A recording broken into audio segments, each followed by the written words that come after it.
First of all, I just want to say that even though Spider-Man is in the thumbnail, the great expectations that I'm going to be talking about are not the expectations that people have of Spider-Man, but the expectations that Spider-Man has of the world.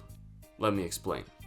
Leave a comment down below if you can relate to any of these expectations that I've had.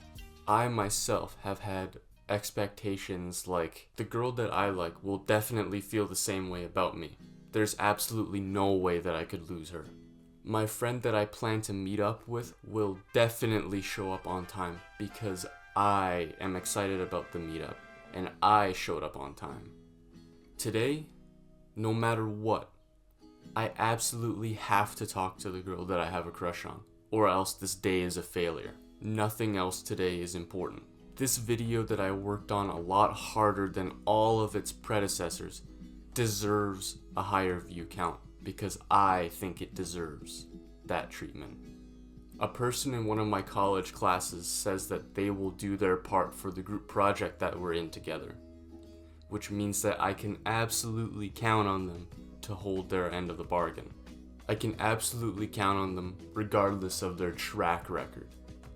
Obviously, some of these expectations are not things that we should cling on to so tightly, and it makes them especially identifiable when they're written down on paper or spoken aloud. We can hear, we can see the logic, the false logic. But the reality is that sometimes these obvious things are not obvious. Otherwise, the expectations I listed from before would not be so relatable and common. But why not have great expectations? Isn't that what having faith is? To have complete trust and confidence in someone or something. What if we were to make educated guesses based on past results? Are we then not allowing people to make mistakes and becoming bitter ourselves? I mean, what actually is the right thing to do? Because for me at least, I don't want to come across as an asshole and just not give anyone or anything a chance. But I'm also very tired of having to deal with the aftermath of not having my expectations met. In his work Dokudo, Miyamoto Musashi, a legendary swordsman and philosopher, wrote as the 11th law out of his 21 laws of life: in all things, have no preferences. By having preferences or expectations, we give things outside of our control power over us, over our mood. So he says that it's wise to keep our preferences in check and instead embrace whatever comes our way and make the best out of it. This way, we can never go wrong, and the quality of our focus remains independent of the result.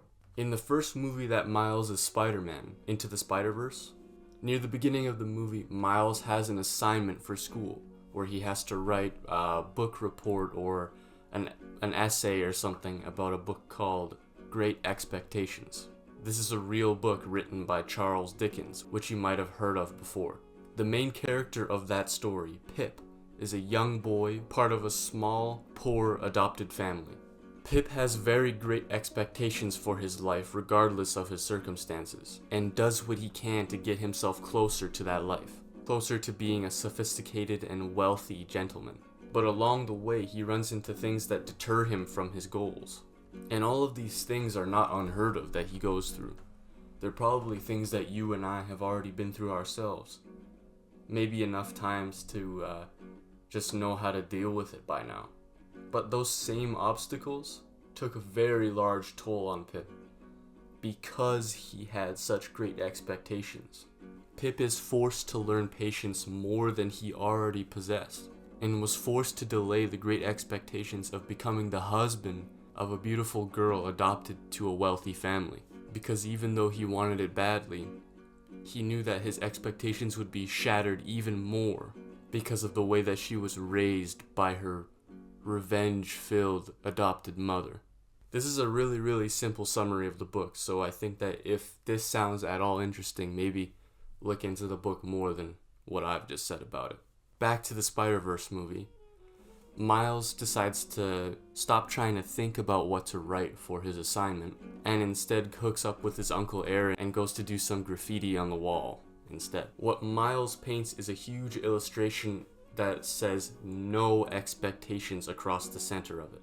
I believe Miles came to the same conclusion as Miyamoto Musashi in his 11th law of life. The best thing that you can do for yourself in terms of setting expectations is to have none at all, but instead embrace whatever fate approaches us and try to make the best out of it. This way, we can never go wrong, and the quality of our focus remains independent of the result. Our happiness, our joy, our peace of mind is not affected by things that are not in our control. Now we take control of our own mind. Thank you.